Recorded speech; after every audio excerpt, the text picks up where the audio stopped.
Welcome to Beautifully Rebellious, a podcast about going against the grain, creating your own rules, and living your most authentic life. I'm your host, Erin Burr, and I am so excited to welcome you to my show. Let's dive right in.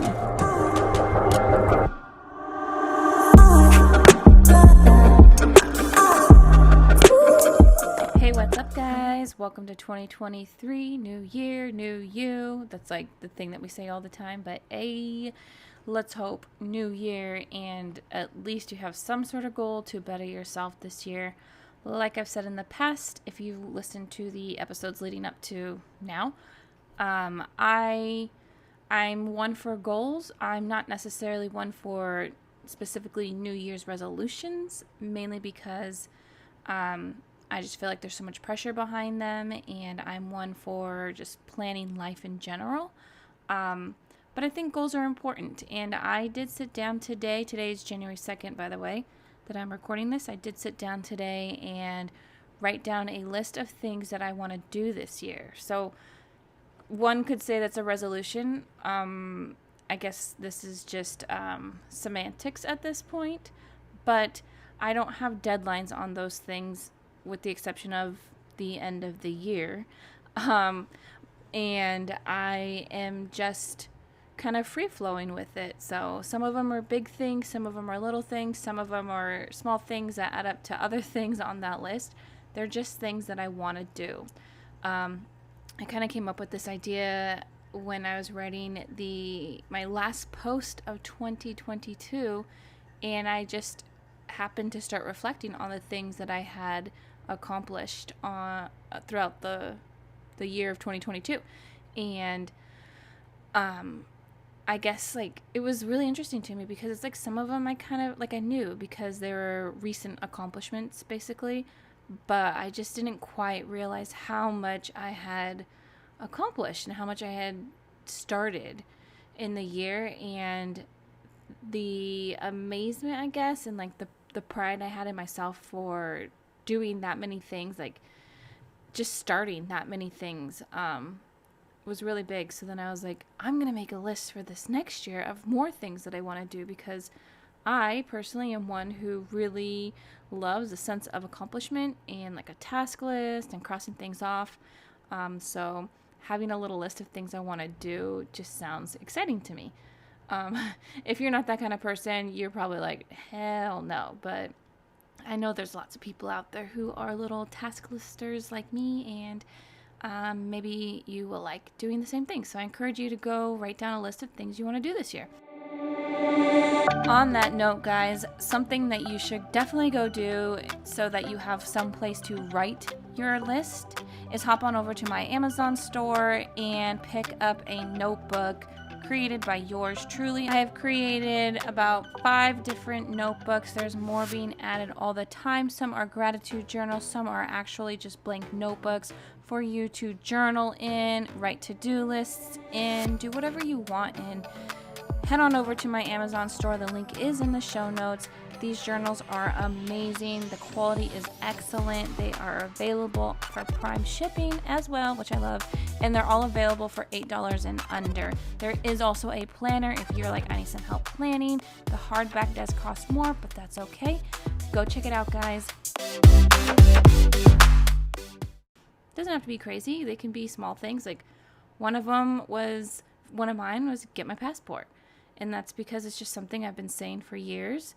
And I really want to go travel across seas and,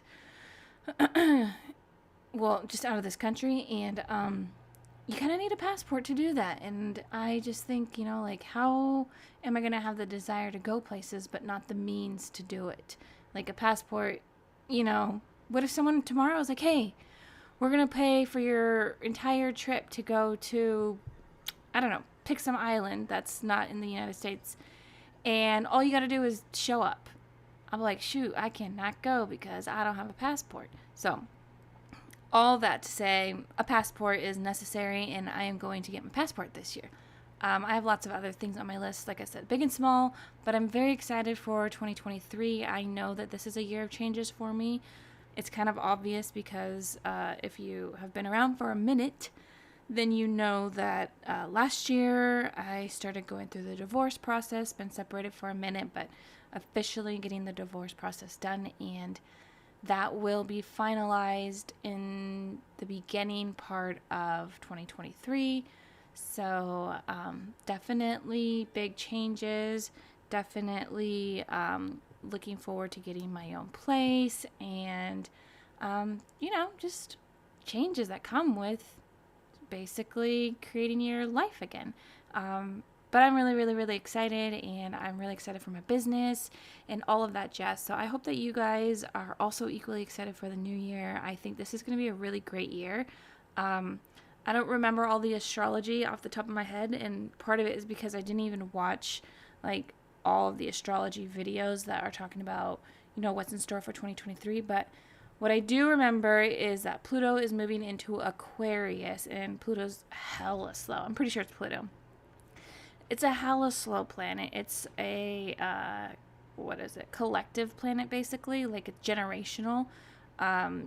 We don't really look to that for very personalized things when looking at a chart. Some do, but since it's such a slow moving planet, pretty much everyone in your generation is gonna have Pluto in that exact same spot. So yeah, well, houses will probably vary, but sign is the same. But it's moving into Aquarius, which is a great big deal because Aquarius is the sign of, I like to say the sign of changes, but it's really like the sign of uniqueness. That's the best word. The sign of uniqueness. And it's not the sign of changes, but uniqueness, doing things their own way. If you know an Aquarius, then you might kind of start to paint the picture. Like, they just do things their way. It's kind of like revolutionary sometimes, and that just means, like, as a whole, we are moving into a new era, basically, and things are going to be great. So I'm so excited. And moving on from that, actually, we're kind of sticking on the same topic. I have been listening to this playlist on Spotify. It's by Motivation University, I think. If you look on YouTube, if you ever looked at anything inspirational on YouTube, then they probably show up, and it's usually called Motiversity. And they just play inspirational bits. Like, they're usually, oh my goodness, like chunks of people's speeches, talks, encouraging speeches, I guess. And sometimes it's just a solo person, but the ones I usually listen to are a compilation of a bunch of them, and they put it to some like really epic music. So it's just like, hell yeah, like you cannot listen to this and walk away feeling like you can, you cannot listen. I'm gonna get confused with some negatives or double negatives, but basically you're gonna listen to it and you're gonna walk away feeling like you can take on the entire world and succeed at anything and everything you want to do. So I've been listening to that, especially while working out, because that's like the best time to get some hardcore motivation. And sometimes when I'm driving and just things like that. And it has really been pumping me up and just getting me in the right mindset for all the things I want to take on this year. So if you're looking for something that kind of gives you that massive motivational pep talk, I highly suggest you look it up. Again, it's on YouTube, but I really like it on Spotify just because then I can listen to it wherever. And it's like, I think it's a picture of a man's head, just Motivation University or Motiversity, something like that. Definitely has the word motivation in it. And it's great. It's great. I love it. But I've been listening to that, and it's just been getting more things stirring in my mind about how we need to just kind of like seize the day, and how we have all these goals that we want to do and dreams that we want to accomplish in our life, and these visions that we have for who we want to be and the lifestyle we want and the home we want and the car we want and, I don't know, the spouse you want or the partner you want, and if you want one, just things, we all have visions of how we want things to be. If not, I don't know, are you human? Because I just feel like we all have an idea of how we want something to be. And maybe they're fed by social media, society, whatever, but who cares? You have something. And more often than not, I find that most people don't actually attain those things, or they end up settling for good enough. And I think why?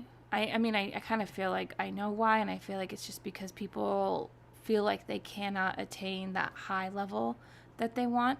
And I'm not saying that your desires need to be high level. You can desire to have something that, I don't want to call it average, but for the sake of this, in the comparison, we're going to have to call it more average.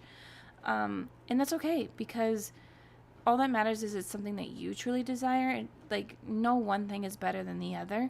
It's just, is it the thing that you want? Is it right for you? And if it is, then that's good. If it's not, and you find that you really want more, then that's not good, because you're settling.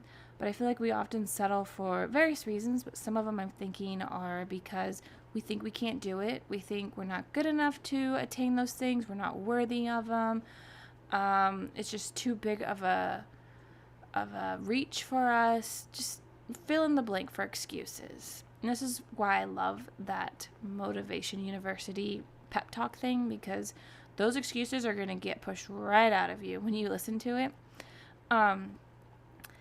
But in the end, it all comes down to ourselves. There are excuses, there are lack of action. You know, it's never because of somebody else.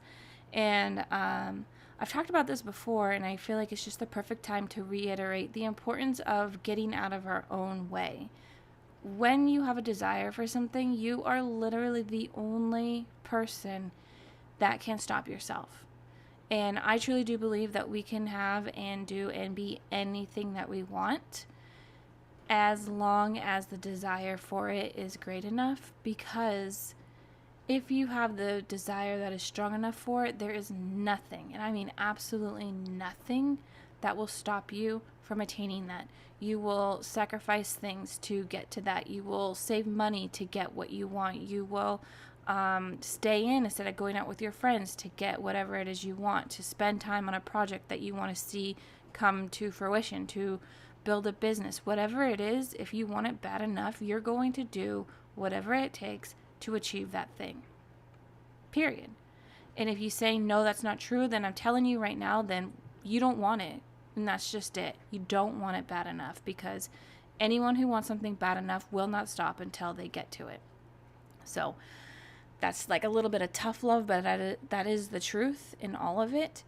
And I feel like going into 2023 with our goals, our New Year's resolutions, our visions for our lives, or our to-do list, we need to be real with ourselves, and we need to look at our whatever we made and say, do I want this bad enough? Because if you don't, I'm going to say right now, just cross it off your list and don't even waste your time. You're going to just disappoint yourself. You're going to feed the negative stories of, I can never accomplish anything, I fail at everything. And there's no point in even feeding those stories, because that's not true. You're not a failure. It's just you're setting goals for things that you don't actually want. And maybe ask yourself, why are you setting goals for those things then? Is it because you think that you have to do it because that means that you've attained a certain level of success or status? Is it because that's what society's told you that you want, and you're not even aware of it, but you're just kind of like a sheep following the masses? Is it because somebody else in your life said they want it? Maybe your spouse or your partner, whoever, is like, this is what I want for my life. And so you're like, this is what I want for my life. But you don't. So assess your stuff. Is it really what you want? Is your goal really the goal that you want? If it is, then go for it. Sacrifice what you need to sacrifice. And I don't mean that in a way like you can't spend time with your family or you can't go out with your friends, because it's not true. You can, but there's also balance. But that also means that you can't do everything that you want to do all the time. You can't always have fun. You can't just sit around and watch TV all the time and be like, oh, well, I'm just relaxing. No, because nothing gets done when you're just sitting around, unless your purpose is to relax. Then you're doing it, and congratulations. But if you have a goal to get something done, you can't be sitting around watching TV all day. You just can't do it. You can't be hanging out with your friends all day. You have to put some action into your desires. So whatever it is, I want you to just to start thinking about it like for reals. And then I encourage you to start setting some small steps to accomplish those things. And when you do that, think of things that you know that you can do consistently every single day. And that probably means that you cannot go 0 to 100. You need to go 0 to 1, and then 1 to 2, and then 2 to 4, and then 4 to 8. I do a little bit of math real fast. Basically what I'm saying here is it's like a compound interest, a compound theory, basically. So we don't just go 0 to 100 because that's not realistic. You're not going to be able to stay at 100 all the time. What you want to do is do something where you start off small, and then when you get that small thing done consistently, you double that action. That's why I said 1 to 2. And then you double again, 2 to 4, and then 4 to 8, 8 to 16. And you see how when you double the action that you were doing before, you're building it up in a way that you can sustain it because you've already mastered the lower level. And now you're doubling it because it's not hard to do twice as much as you were before. You've already mastered it on the singular level. Let's go. And so do it like that. So that means perfect example is always, hitting the gym, weight loss. It's a universal kind of example. So that's why we always stick with it. You go to the gym. You're not going to say, I've not been to the gym in 3 years. You know what I'm going to do? I'm going to get on that treadmill and run 5 miles. Hell no, you better not, because you probably aren't in shape to do it. You're going to hurt something. And I know, they're like, no pain, no gain, but that's not the area, because what you're going to do is probably hurt something and then set yourself back months, and then you're not going to be back in the gym because you already had months off the gym, and you're like, I might as well not. And then the excuses start flooding in. It's like, well, last time I tried to, I hurt myself, so I guess it's just not in the books for me. I'm going to do it a different way. But you won't, because if that was the case, then you would have already done it. What you're going to do is you're going to walk into that gym. You're going to get on that treadmill, and you're going to walk at a slow-ish pace, a pace that you can handle. You're going to walk. Yes, get your heart rate elevated, but you're not running because you haven't ran in 3 years. Your body doesn't remember that. You're going to walk at a steady pace. Maybe just walk 10 minutes if that's all you can do. If you can only walk 1 minute, that's fine. No fault in that, because you know what you're going to do the next time? You're going to show back up the next day and do 2 minutes. And you're going to keep building it up. After the whole first month, you will be amazed at how much you can do. You probably won't walk for that long. I can't do the math for that right now, but it's going to be a lot. You can sit down, get a calculator, and just keep doubling it every single day, 1 minute to 2, It's going to be crazy. But the point is, you do these gradual increases of something that you can consistently do. And when you do that, you're building the essential skills to be able to stick to something and see the results of it. And I promise you, if you do it that way, you're going to come out of the gym 1 year later looking better, feeling better, and so proud of yourself, because you'll be like, this is a habit that I have created that I love to do. And maybe some days you don't love it, but that's okay, because those are the days you're going to say, nah, I have a goal, I'm going to do this.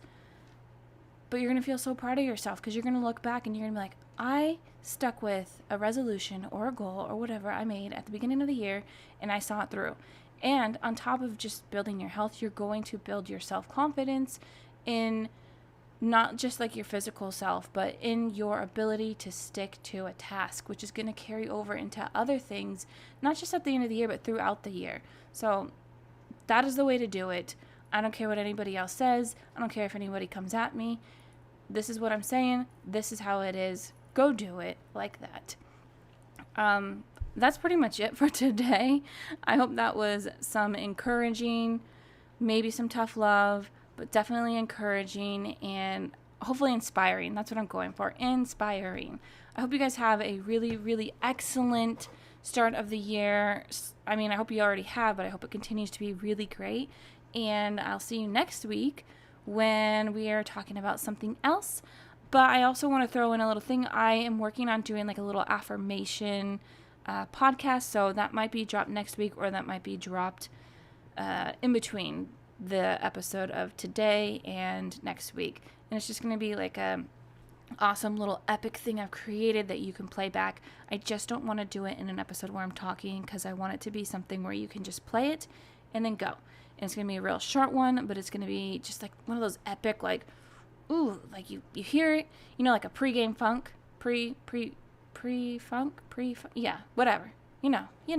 If you do sports, you know. But yeah. So until then, guys, have a wonderful, wonderful week, and I will talk to you later. Bye.